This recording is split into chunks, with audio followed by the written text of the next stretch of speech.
sang pangeran ini. Ya tidak lain ini ya, keindahan ini itu seperti keindahan di Suralaya. Itu seperti keindahan di Suralaya.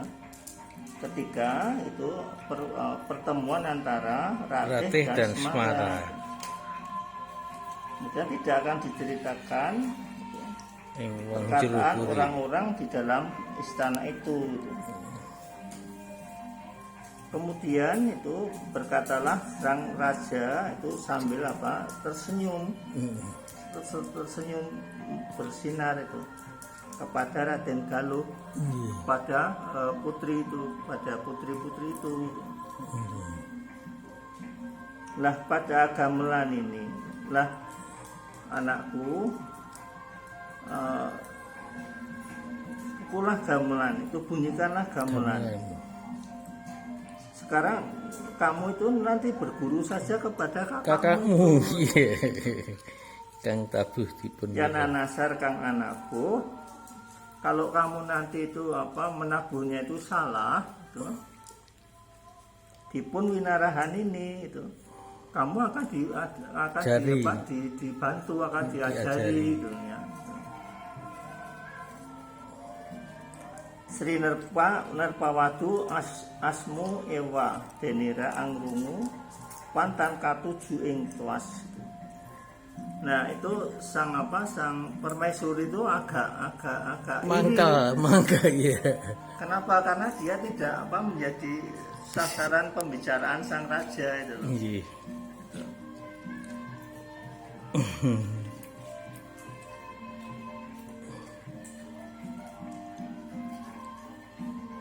Sang Dyah Kalih menang. Kedua putri itu diam, tidak menjawab, agak malu-malu itu. Iya. Dan menangis itu. Itu air matanya itu berbesmili. Aseng nangis itu, kalau orang Jawa bilang itu berambangi. Berambangi ya, Mbak. Iya. Ya. Kemudian mereka itu menunduk gitu. Jadi dia tidak menangis, tetapi matanya itu berkaca-kaca. Iya, berambangi. Berkaca-kaca itu lalu menunduk gitu. Karena mungkin saking antara ya malu, ya bahagia, ya. Iya. Jadi satu tuh.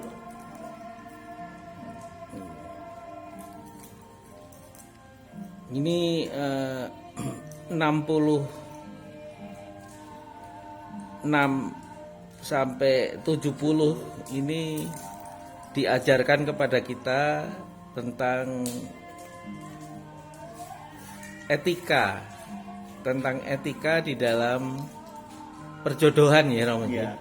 Perjodohan, bagaimana sebetulnya Sri Kartawijaya dan Permaisuri ini sebetulnya memperlihatkan bagaimana kasihnya kepada kedua anaknya. Di dalam sebuah pasewakan yang dilihat banyak orang, yang dilihat banyak orang, yang dibicarakan banyak orang, tentang juga sebetulnya bahwa putri keraton zaman itu diajari dengan nembang. Ya, nabuh gamelan. Jadi artinya pembicaraannya itu hal-hal yang positif. Ya. Bahwa sebelum Raden Wijaya datang, dia nembang oke-oke aja, tapi kalau di depan calon kekasih, calon suami kleru kabeh. Ini manusiawi, enggak, artinya ini sebuah etika roman zaman dulu ini, yang penuh dengan lalu itu dihentikan. Sekarang yang orang sekitarnya yang berbisik-bisik. Ya, dialihkan oleh Sangkawi. Sangkawi memindahkan objek itu justru bagaimana Harsawijaya dan dua calon raja dan permaisuri itu dialihkan kepada para abdi dalamnya itu kan, termasuk Mban ya ada di situ. Ya, mereka itu Nggih. Berbisik-bisik lalu berkata, wah ini bukan manusia ini ini adalah dewa semata ini Yang turun ke bumi. yang turun ke bumi. Dan nanti keduanya waktu bertemu itu keindahannya itu seperti apa? Seperti waktu di kayangan. Nggih. Ketika antara Semara dan Rati itu bertemu. Di mana sebelumnya kemarin kita diinformasikan tentang tata busananya, tentang propertinya, bahkan detail sampai cincin dan sumping. Ya. Nah, itu, nah sekarang ini ending daripada sebuah mempertemukan dua calon mempelai. Ini nanti mudah-mudahan di 71 sampai ke sana sudah mulai dengan perkawinan ya. Dan ini belum ya. Tapi juga ini menarik karena tetap diingatkan bahwa Harsawijaya itu masih menunggu putri yang di Pamalayu. Nah, ini nanti yang selanjutnya itu adat menyambut tamu. Jadi yang namanya Harsawijaya itu juga diperlakukan sebagai tamu. Nanti diberi suguhan itu sirih. Ya, sirih. Jadi itu adat-adat agak Nusantara ya. Itu orang Pinang sirih itu. Pinang sirih itu. Ya.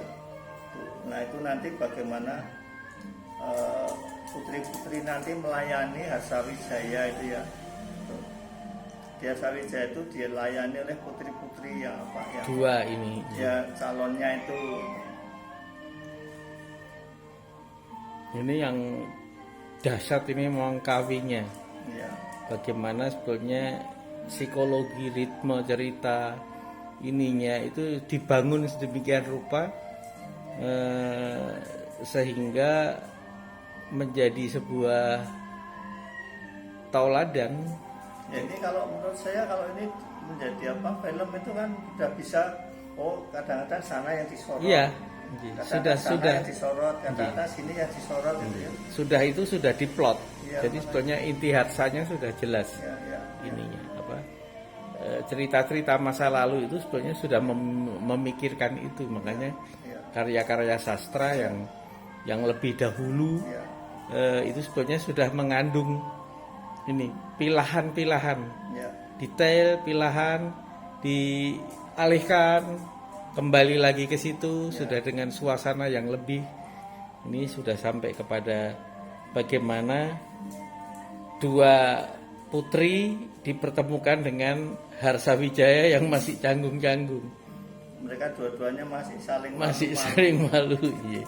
Harsawijaya pun masih canggung juga. Ya, tetapi itu curi-curi pandang itu. Iya. Ya, mereka itu cidraan nyolong dulu itu.